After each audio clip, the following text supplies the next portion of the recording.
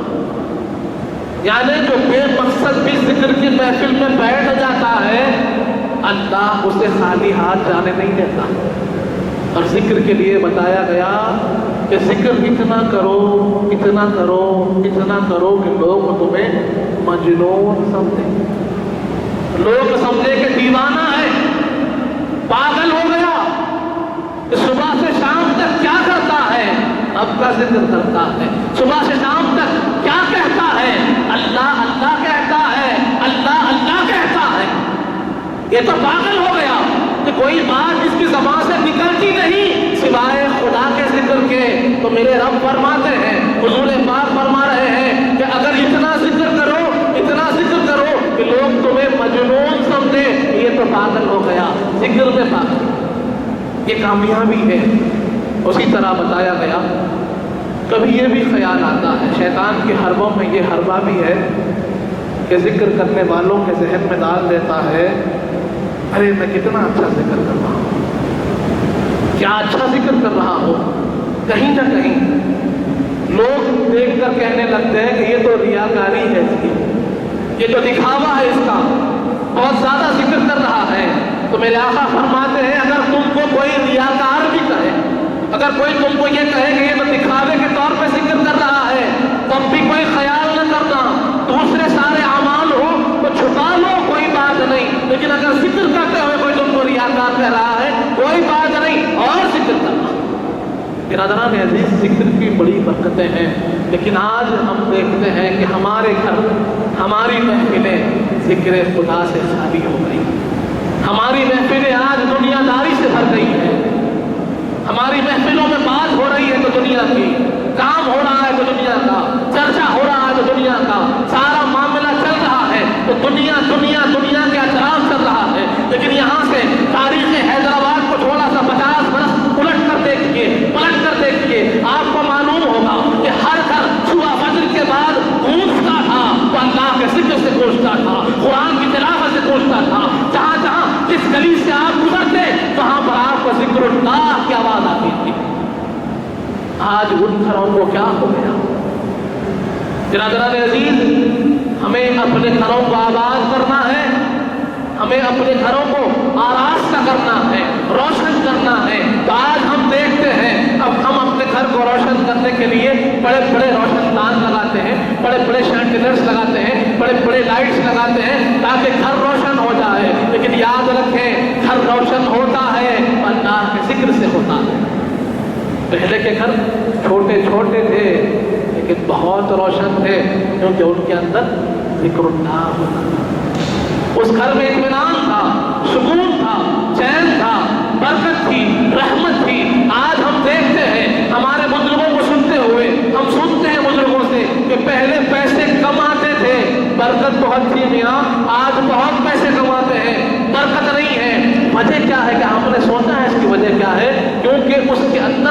اللہ کا رحم، اللہ کا کرم شامل حال ہوتا تھا، اور جہاں اس کا فضل شامل حال ہوتا ہے وہاں پر برکت ہی برکت ہوتی ہے۔ اور آج لوگ ہم دیکھتے ہیں، لوگوں کو میں نے دیکھا ہے نئی نئی تھیراپیاں کرتے ہیں، ڈاکٹر سے جا کر ملتے ہیں، کیا وجہ ہے؟ کہتے ہیں کہ بے چینی ہے، بے قراری ہے، سکون نہیں ہے، چین نہیں ہے، اطمینان نہیں ہے، کیا کریں؟ سائیکیٹرسٹ سے جا کے مل رہے ہیں۔ سب کچھ اللہ نے دیا، دولت بھی ہے، اولاد بھی ہے، مقام بھی ہے، مرتبہ بھی ہے، قابلیت بھی ہے، سب کچھ ہونے کے باوجود کئی ایسے ہمارے بھائی ہیں جن کے پاس سکون نہیں ہے، بے چین بے قرار رہتے ہیں، راتوں میں نیند نہیں آتا، دل میں سکون نہیں پاتے، اور کہیں نہ کہیں پھرتے رہتے ہیں اور تلاش کرتے ہیں سکون کیسے حاصل ہو، سکون کیسے حاصل ہو، اطمینان کیسے حاصل ہو۔ پروردگار فرماتا ہے الا بذکر اللہ تطمئن القلوب، جان لو، آگاہ ہو جاؤ، یقیناً اللہ کے ذکر سے دلوں کو اطمینان ملتا ہے۔ نہ دولت اطمینان دے سکتی ہے، نہ شہرت اطمینان دے سکتی ہے، نہ بلند مقام اطمینان دے سکتا ہے، نہ ہی اور کوئی چیز تم کو اطمینان دے سکتی ہے۔ تمہارے قلوب کو اطمینان مل سکتا ہے تو رب کے ذکر سے مل سکتا ہے۔ برادران عزیز، ہمارے گھر آج اللہ کے ذکر سے دور ہو گئے، تمام چیزوں کی حل اللہ کے ذکر میں ہے۔ اور مومنین کی صفات میں ایک بنیادی صفت یہ ہے کہ مومن اللہ سے غافل نہیں ہوتا، اللہ کا ذاکر ہوتا ہے، ہر حال میں اللہ کو یاد رکھتا ہے، اپنی خوشی میں بھی یاد رکھتا ہے، اپنی پریشانی میں بھی یاد رکھتا ہے، اپنے غم میں بھی اللہ کو یاد رکھتا ہے، اپنے سکون میں بھی اللہ کو یاد رکھتا ہے۔ لیکن آج ہم اپنی کیفیات کو دیکھتے ہیں، اپنے معاشرے کو دیکھتے ہیں کہ پریشان ہو جائے، بیمار ہو جائے، مقروض ہو جائے، تکلیف میں آ جائے، کوئی چیز زحمت آپ کو پیش آ جائے، فوراً اللہ کو یاد کرتے ہیں، اللہ اللہ کرتے رہتے ہیں۔ لیکن جیسے ہی پریشانی دور ہو جائے، زحمت دور ہو جائے، بیماری رفع ہو جائے، فوراً پھر دنیا کی طرف بھاگنے لگتے ہیں۔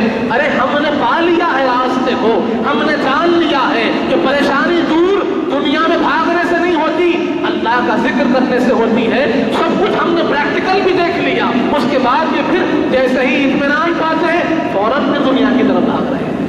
ایک ایسی غفلت ہے۔ برادران عزیز، میرا یہ خواہش ہے آپ سے، یہ معروضہ ہے میرا، اپنے گھروں کے اندر اللہ کا ذکر کیجیے، 10 منٹ 15 منٹ جو ہو سکتا ہے۔ اور بتایا گیا بہترین ذکر کیا ہے، تو بتایا گیا افضل الذکر لا الہ الا اللہ، ذکر کرنا ہے لا الہ الا اللہ کا ذکر کیجیے 100 مرتبہ 200 مرتبہ۔ اپنے بچوں کو لے کر ہم کو ماحول بنانا ہوگا، ہم کو پھر اس رواج کو، اس طریقے کو جو ہمارے بزرگوں نے بتایا تھا اس کو زندہ کرنا ہوگا کہ صبح ہوگی تو ذکر اللہ سے ہوگی، جب تک ناشتہ نہیں ہوگا جب تک ہم نے اللہ کا ذکر نہ کیا۔ 10 منٹ 15 منٹ اپنے بچوں کو لیجیے، اپنے گھر والوں کو بٹھائیے اور ذکر کیجیے، جو ہوتا ہے لا الہ الا اللہ کا ذکر کیجیے، اللہ اللہ کا ذکر کیجیے، یا حی یا قیوم کا ذکر کیجیے، یا رحمان و یا رحیم کا ذکر کیجیے۔ آپ کو جس صفت سے انس ہوتا ہے رب کے، اس نام سے یاد کیجیے، وہ تو ہر نام میں ہم کو ملتا ہے۔ ہم ہیں کہ دور ہے، اس نے راستے کھلے رکھے ہیں۔ اور اللہ کیا فرماتا ہے دیکھیے، ذکر کرنے والوں کا ذرا مقام تو دیکھیے، ذرا آپ کو ان کی عظمت کا اندازہ کیجیے۔ اللہ فرماتا ہے فاذکرونی اذکرکم، تم مجھے یاد کرو میں تمہیں یاد کروں، تم مجھے یاد کرو۔ اللہ فرماتا ہے میں تمہیں یاد کروں گا۔ اللہ رب ذوالجلال خالق کائنات مالک دو جہاں مالک یوم الدین کہتا ہے اگر کوئی بندہ مجھے یاد کرتا ہے یاد کرتا ہوں۔ اور احادیث کریمہ میں اس کی تفسیر میں ہمیں ملتا ہے کہ اللہ نے بتایا ہے، حضور پاک نے سمجھایا ہے کہ تم جس محفل میں مجھے یاد کرو گے اس سے بہتر محفل میں تمہیں یاد کروں گا۔ اس سے بڑھ کر ایک مومن کا کیا مقام ہو، کیا مرتبہ ہو۔ بندے کی کامیابی کا اندازہ اس سے لگایا جا سکتا ہے کہ جب وہ اللہ کا ذکر کرتا ہے اس کا رب اسے یاد کرتا ہے، اس کا رب اسے یاد کرتا ہے۔ سے بڑھ کر کیا ہو. اور یاد رکھیں اگر وہ یاد کر لے ہم کو تو پھر ہماری کوئی پریشانی ہماری نہیں ہوتی, وہ دور کر دیتا ہے. ہمیں پریشان ہونے نہیں دیتا, ہماری پریشانی کو دور کر دیتا ہے, ہماری بیماری کو دور کر دیتا ہے. کس سے؟ اس کا ذریعہ کیا ہے کہ ہم اللہ کی یاد میں رہیں. اور مومن کی صفات میں ایک بنیادی صفت کیا ہے کہ وہ اللہ کا ذاکر ہوتا ہے, ذکر کرنے والا ہوتا ہے, اللہ کے ذکر سے غافل نہیں ہوتا, اللہ کی ذات سے غافل نہیں ہوتا. برادران عزیز, یہ دو صفات ہم نے مومنین کی سنی ہے. انشاءاللہ آئندہ اس کو ہم آگے لے کر چلیں گے. اور یقیناً مومنین کی جو صفات ہونی چاہیے جو ہمارے اندر, اس کو ہمیں بڑھانا ہے, جس صفات کے لیے ہمیں کوشش کرنی ہے, اس کو جاننے کی سعادت حاصل کریں گے. اللہ تعالیٰ سے دعا ہے مالک جب تک زندہ رکھ, سلام پر رکھ, موت ایمان پر دے. وقت نظر حضور پاک صلی اللہ علیہ وآلہ وسلم کا دیدار نصیب فرما مالک. ہمیں نیک اور صالح متقیوں پرہیزگار بنا, ہمارے گناہوں کو معاف کرنا, ہمارے گناہوں کو نیکیوں سے تبدیل کرنے مالک. ہم میں جو پریشان حال ان کی پریشانیوں کو دور کرنا, ہم میں جو بیمار ہیں انہیں شفا کاملہ عطا فرما, ہم میں جو مقروض ہیں ان کے سبوں عطا فرما, جو کچھ کہے ہیں جو کچھ سنے ہیں اس پر عمل کرنے کی توفیق عطا فرما. حضور پاک صلی اللہ علیہ وآلہ وسلم کا سچا غلام محمدی بنا مانے, اہل بیت اطہار کا سچا غلام بنا, صحابہ کرام کا چاہنے والا بنا, اولیاء اللہ کا چاہنے والا بنا, ان کے بتائے ہوئے راستے پر چلنے کی توفیق عطا فرما. وصلی اللہ تعالی علی خیر خلقہ سیدنا محمد وعلی آلہ وصحبہ وسلم والحمد للہ رب العالمین.